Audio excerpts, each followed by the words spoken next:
Rampage looked at me in shock. Okay. Wow. You really should know this. Every pony should. A lot of chems, like Med-X, Mentols, even booze, they all carry the risk of dependency. You get hooked on a chem, and pretty soon your body doesn't know how to function when it's off it. I rolled my eyes. I've seen addicts. Remember Flank? He's not an addict, I said as I looked at the closed door. It seemed so stupid. He didn't have that gaunt look or anything. Look at what he's done with a grenade in that last fight. Could an addict do that? Not all addictions are grossly physical, Blackjack. There's all kind of mental side effects to a lot of drugs. Yeah, and then you pop a fixer and everything's okay. Well, except for the damage, I countered with a small frown. Glory kind of explained this to me when she was going on about chems being bad. Sure, fixers like temporary and stuff, but all we've got to do is get him some. I'll keep an eye out. Blackjack, if P21 is hooked, he's going to need a lot more than just fixers. Doctors can take care of the physical conditions, if he's using it because of something in his head. But I whirled on her at that. There's nothing wrong with his head, okay? He's not an addict. If he says he needs it, then he needs it. Who are you to talk, Rampage? You eat Mentols like they're candy. You loaded yourself up with everything back at Flank, remember? She rolled her eyes. Yeah, and if I wasn't eternally regenerating, I'd have died long ago. She snorted, pointing a hoof at me. And don't you deflect this back onto me, Blackjack. This is about his problem. You're sounding like Glory, I muttered, and I didn't like it because Glory was usually right. I always thought the whole chems are bad for you line was just her thing. Chems had saved my life more than once, and saved my eyes in the sand dog tunnels.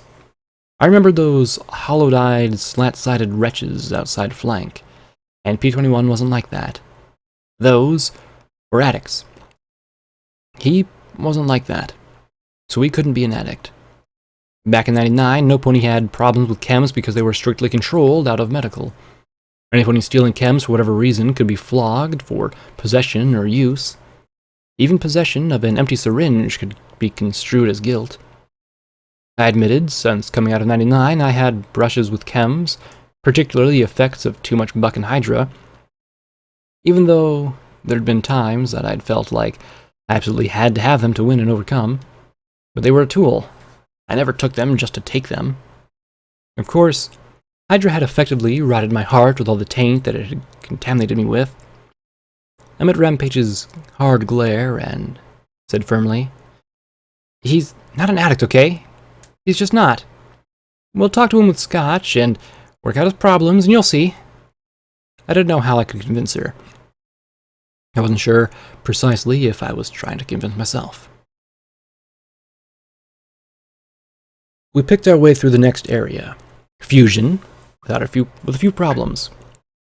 Aside from the occasional white pony just standing around and one or two of the huge fatties, there wasn't any pony about. There were a few more ghosts, though.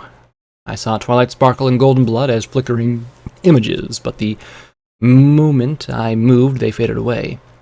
Other times, if I walked just right, they'd linger and persist. Occasionally, I heard distant words and other strange noises. More than once, P21 and Rampage assured me that they couldn't perceive any signs of the ghosts, if that's what they were. I couldn't explain it. At times like this, I really wished Lacuna was around. If she didn't know outright, perhaps the goddess did. I spotted the Fusion Megaspell chamber, but felt no desire to explore inside. I still had creepy memories of the cockatrice fusing with me. The closer we got to the copy room, the more white ponies were there, as well as the occasional fatty. The three of us took one down, though P21 blasted a grenade a little too close to me for my comfort. Still, I could take it, and we killed the creature without too much of a hassle. Beneath the straps lashed onto the thing were 3 rage injectors and a sensor module. I assumed that this might account for their aggression their smaller and less mutated cousins didn't display. Finally, we reached the copy room. Like the Fusion Megaspell chamber, it was a large round room, but it held a strange piece of equipment that resembled a large tree of metal. The golden bark splattered with old blood and filth. Fat white nodes hung from the branches like swollen fruit. The rest of the room was decorated like a forest, as if the architect had tried to ease the creepiness. I really hadn't worked. Large pipes dropped down from the catwalks over the metal tree in the center of the room, and a whole herd of ghostly white earth ponies stood quietly in clumps. There were more than a few dead bodies, too, and pits full of flux. I imagined the blanks being shoved into them until they mutated into the hulking fatties. "What is that?" Twilight sat at my side, and I jumped in shock, looking at the ghostly mare's floating head. Suddenly, I moved until she came fully into my view. Golden Blood appeared as well. Trueblood and the twins had departed. "This? Come now, Twilight. You read everything about Project Chimera developed. Or did you only pay attention to the fusion aspects?" "Don't lecture me, Golden Blood," she said irritably, her ears folding back. "What is this?" "This is one of the many heads of Chimera," he replied as he gestured at the machine. "The biomagical replication system. We simply call it the copy machine. Mix a biological sample with the flux and it can produce a perfect biological copy of that pony. A clone, if you will." "A clone?" Twilight Sparkle murmured, her eyes widening. "But I thought Chimera was all about fusing ponies with other beings." He looked almost disappointed. "Chimera's goal was to prevent ponies from coming to harm. That was my promise to Fluttershy, to make certain no pony was hurt as badly as I hurt her," he said with a firm frown before turning back to the machine. "Strengthening ponies was simply the beginning. How could we stop there? The organ extraction and preservation technology we used to save thousands of ponies all across Equestria. But we needed a source for those organs, and that source was this machine." I stared at the machine. Sanguine had said he could replace my failing body organs. By using this? "You're butchering ponies for body parts," Twilight said, aghast. "Does Fluttershy know you about this? Does Luna?" She added a moment later. "Perhaps. But that depends," he said as he walked to a terminal. I started walking too, but it made them fade out again. In the time it took me to move back to where I was, I missed whatever he did. There was a hissing noise, followed by a pop. A ghostly white stallion appeared, standing before Twilight. "Is this Pony?" "What is that?" Twilight muttered in a faint curiosity. "Who is he?" "This is what we call a blank. Normally, I'd show you a complete copy, but with Chimera sealed, all we can do is produce blanks by cycling the system," Golden Blood said as he circled around the white pony. "Every single organ and body part found in a pony body, all the components perfectly assembled. No less, and nothing more." "Nothing more? You mean there's no mind?"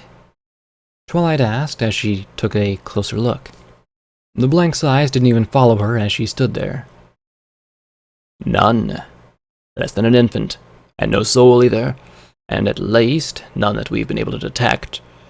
A body made of pure biomagical flux." He gestured to the blank. "Is this a pony? It has no parents, no magic, no spark. It has enough instinct to sleep when it gets tired and eat when it gets hungry, but otherwise it will die without care." "It's fascinating, but Golden Blood, this is wrong.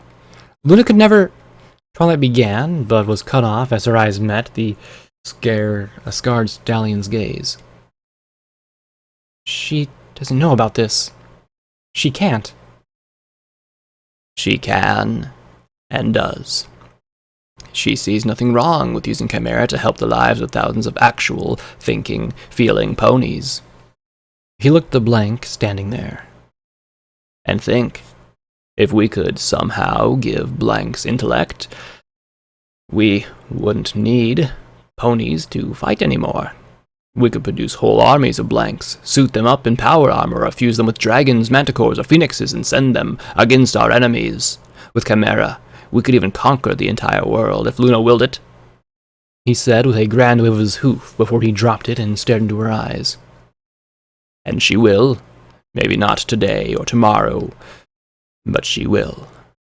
Temptation is inescapable, he finished in a dreadfully quiet voice. I couldn't tell if he was talking to Twilight or to himself. Twilight stared at the blank in horror. Golden Blood stared into her eyes, then asked, in a quiet voice like a lover's whisper, Twilight, have you given a thought, just a thought, about what Equestria will be like if we win this war?